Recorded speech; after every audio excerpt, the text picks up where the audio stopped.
नमस्कार, स्वागत है आपका। आप देख रहे हैं द न्यूज और मैं रानी गुप्ता आपके साथ। लगातार इंडिया अलायंस के तमाम नेताओं के द्वारा पहले तो सनातन और रामचरितमानस को लेकर के एक के बाद एक कई आपत्तिजनक टिप्पणियां की गई।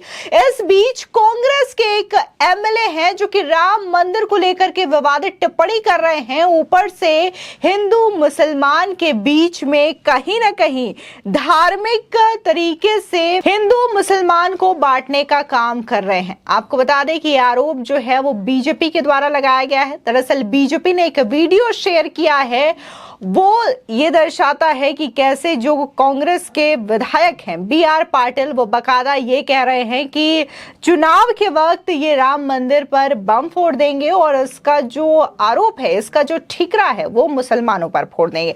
अब इस चीज को लेकर के न सिर्फ कर्नाटका बीजेपी के सोशल मीडिया हैंडल से उनका वीडियो शेयर किया गया, बल्कि बीजेपी प्रवक्ता शहजाद पूनावाला ने भी जम करके इंडिया अलायंस पर निशाना साधा है और उन्होंने एक एक करके सिलसिलेवार तरीके से तमाम घटनाक्रम को भी दर्शाया है कि कैसे तमाम जो इंडिया अलायंस के नेता हैं कभी सनातन को खत्म करने की बात कहते हैं, कभी रामचरितमानस की जो तुलना है वो पोटेशियम साइनाइड से करते हैं, तो अब राम मंदिर और हिंदू मुसलमान को लेकर के इस तरीके से तुष्टीकरण की राजनीति साध रहे हैं। आपको बता दें, दरअसल कर्नाटका के कांग्रेस विधायक बीआर पाटिल ने बीजेपी की आलोचना करते हुए कुछ ऐसा कह दिया जिस पर बवाल मच गया है। उन्होंने कहा कि इस बात की पूरी संभावना है कि बीजेपी राम मंदिर में धमाका करवा दे और फिर इसका आरोप मुस्लिम समुदाय पर लगा दे। बीजेपी आने वाले लोकसभा चुनाव में हिंदू वोटों को हासिल करने की खातिर ऐसा कर सकती है।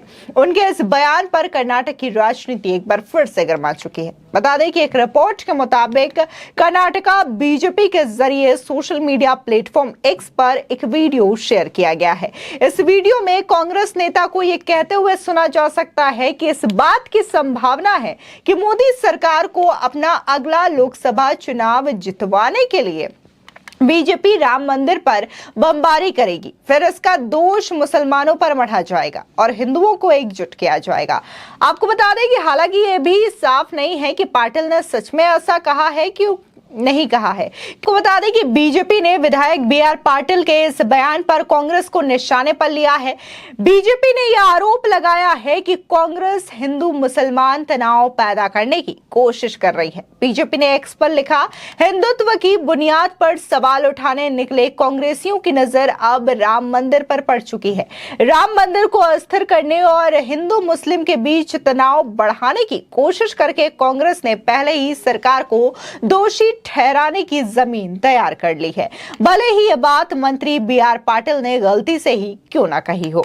आपको बता दें कि इसी बात को लेकर के बीजेपी प्रवक्ता शहजाद पूनावाला ने भी न सिर्फ कांग्रेस बल्कि इंडिया अलायंस की भी पोल खोल करके रख दी है। उन्होंने अपने सोशल मीडिया प्लेटफॉर्म एक्स पर ट्वीट करते हुए कहा, कांग्रेस विधायक बीआर पाटिल इस बारे में बात कर रहे हैं कि आगामी लोकसभा चुनाव में जीत हासिल करने के लिए कैसे राम मंदिर पर बम गिराया जाएगा और इसका दोष मुस्लिम समुदाय पर मढ़ दिया जाएगा। पहले उद्धव ठाकरे जी ने कहा था कि गोधरा फिर से दोहराया जाएगा, यानी कि गोधरा का हवाला देकर के आतंकवादियों को क्लीन चिट देना उन लोगों द्वारा नहीं किया गया था जिन्हें अदालत ने दोषी ठहराया। साथ ही शहजाद पूनावाला आगे लिखते हैं कि इंडिया अलायंस का एजेंडा स्पष्ट है। वे केवल हिंदू और सनातन पर हमले पर ही नहीं रुक रहे हैं, बल्कि वे राम मंदिर को भी नहीं छोड़ेंगे और हमलों को भड़का रहे हैं और आतंकवादियों को अग्रिम सहायता भी दे रहे हैं। क्रोनोलॉजी समझिए, पहले सनातन धर्म को खत्म करो। दूसरा,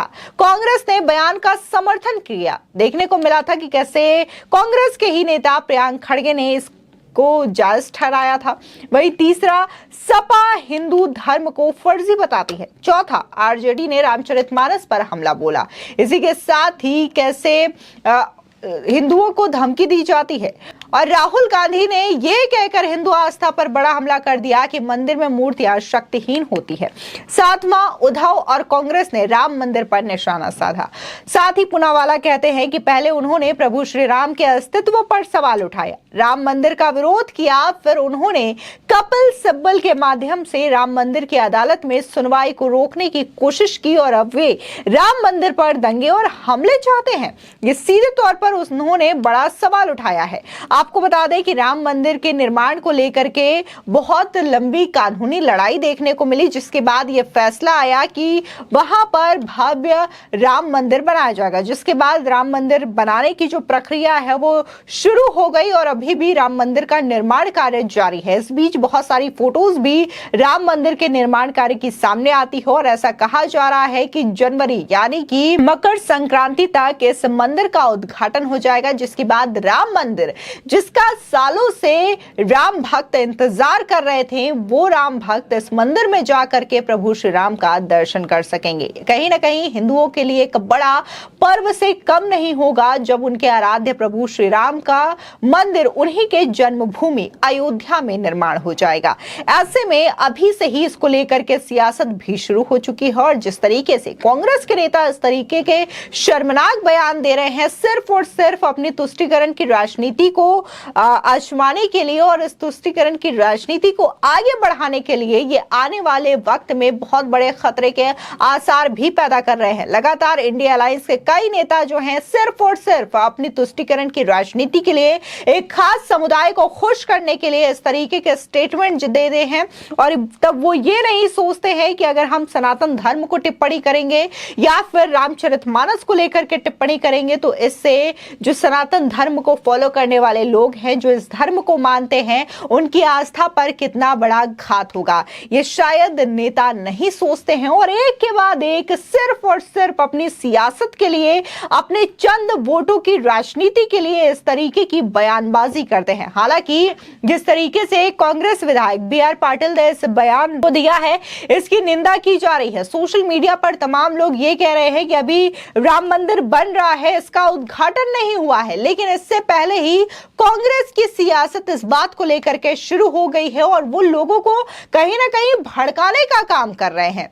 आपको बता दें, दरअसल अगले साल देश में लोकसभा चुनाव होने वाले हैं और इसको लेकर के अभी से ही तैयारियां जो है वो सिलसिलेवार तरीके से शुरू हो चुकी है। सभी पार्टियां अपने अपने स्तर पर तैयारियों में जुटी हुई है।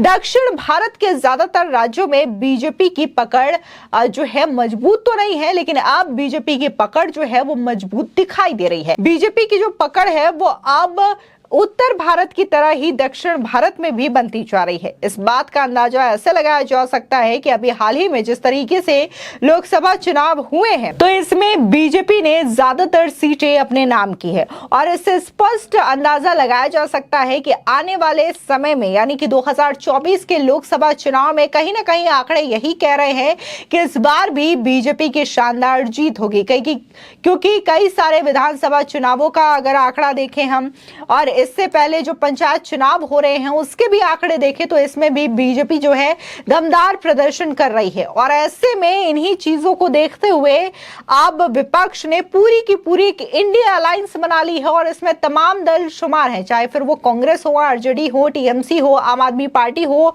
सीपीआईएम हो, ऐसे कई सारे पार्टी एक साथ एकजुट होकर के एक मंच पर आ गई हैं। और वही सवाल ये उठता है कि क्या चुनाव तक ये गठबंधन ठहरेगा भी या नहीं, क्योंकि अलग अलग नेताओं की जो बयानबाजी है वो अलग अलग तरीके से है। अभी हाल ही में उदयनिधि स्टालिन ने जिस तरीके से स्टेटमेंट सनातन धर्म को लेकर के दिया तो इसी में से कई सारे नेता जो हैं इंडिया अलायंस के वो इसके विपरीत बोलते हुए नजर आए, तो कांग्रेस के कई लीडर्स इसका समर्थन करते हुए नजर आए। खुद मल्लिकार्जुन खड़गे के बेटे प्रियांक खड़गे ने यह कहा था कि जो धर्म समानता का अधिकार नहीं देता उसे खत्म ही हो जाना चाहिए। तो ये स्टेटमेंट है इंडिया अलायंस और कांग्रेस पार्टी का और ये सोचते हैं कि वो इस तरीके की बयानबाजी करके साल 2024 में सत्ता में काबिज हो जाए और मोदी सरकार को सत्ता से बाहर कर सके। फिलहाल इस पूरे मामले को लेकर के आपकी क्या राय है, हमारे कमेंट सेक्शन में जरूर बताएं। धन्यवाद।